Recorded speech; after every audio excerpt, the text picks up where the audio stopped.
Hi, I'm Jake Bruton. Welcome back to the Build Show, and today we are at our Spring Valley Aero project, and we're actually standing on the porch roof so that we can talk about this cedar siding and how we're installing it and the reasons that we're doing what we're doing. So let's talk about that now.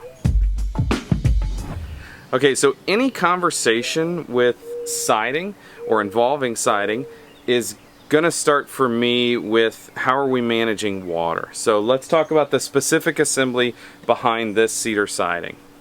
Number one, we have Huber Zip R on this house. So it's a inch of insulation with the Huber Zip board on the outside of it. All the seams are either taped or liquid flashed. Any overdriven fasteners have been addressed with liquid flash or tape. All of our windows have been detailed out. So behind this siding, at the wall, we start with a waterproof assembly. Everything from here on out is just protecting that waterproof assembly, either giving it the ability to dry, or we're trying to keep UV from getting to it. So that's what this is doing, besides the aesthetic part of the house and the beauty behind this product. It's keeping the sun from getting to that product and damaging the zip or the tape. After that, we're talking about longevity, and we're still talking about protecting that cladding, or that sorry, not that cladding, that substrate. And so this product actually has Benjamin Obdike's Slicker Max. The Slicker Max is a rain screen in this assembly. The Slicker Max is normally used behind stucco or cementuous type products like stucco or stone. The benefit of it here, it's a 3D printed matrix that gives us a ventilated and drained cavity, and then they also have a facer on that 3D matrix that keeps it from wanting to compress in a funny way. If we're doing a horizontal siding like you can see in some of these spots, we're okay with just vertical batten strips because we're nailing at the studs anyway.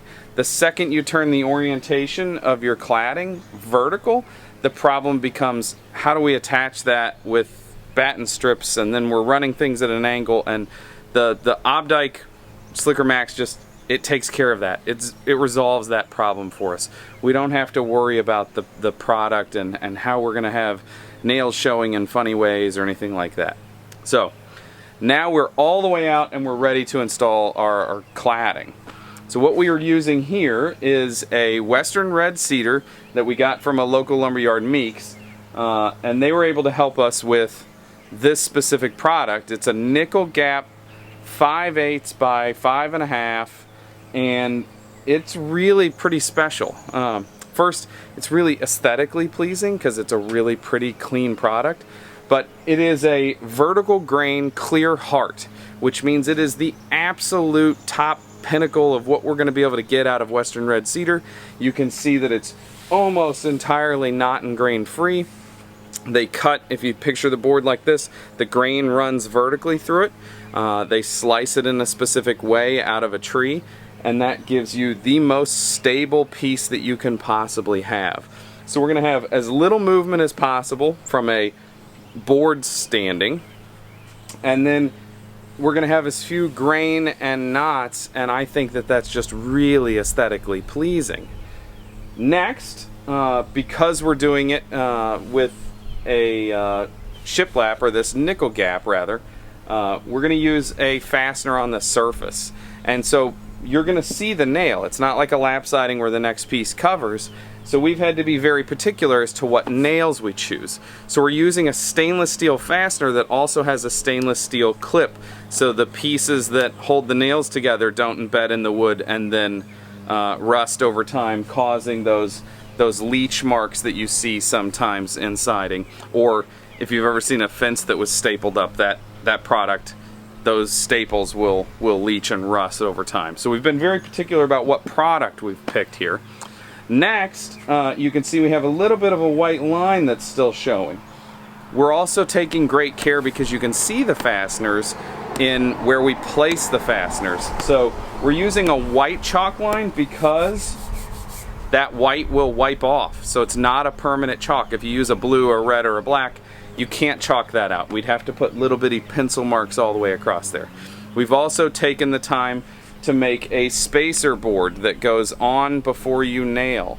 And that board has a recess that the nail gun can push into and a hole for the nail to shoot through.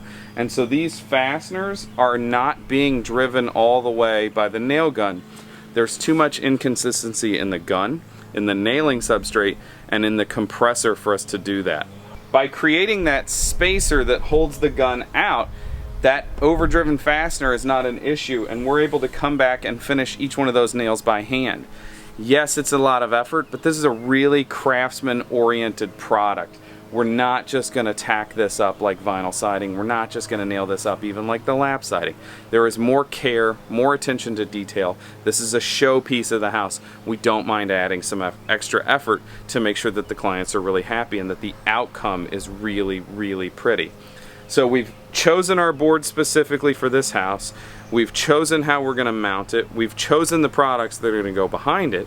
All of this is a simple plan that over the course of the entire construction of this home has led to just getting a really pretty siding for the clients.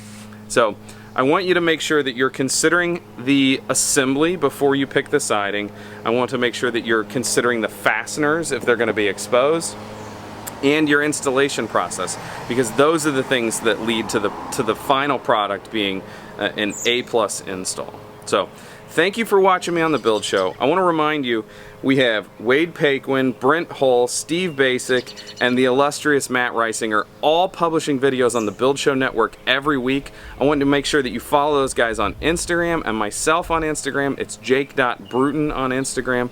I really am happy with the product that everybody's putting out. I'm really proud to be involved with this, and I can't wait to share more of our projects, more of our assemblies, and more of our business with you on the Build Show Network. So till next time, from the Spring Valley Project, check out this siding.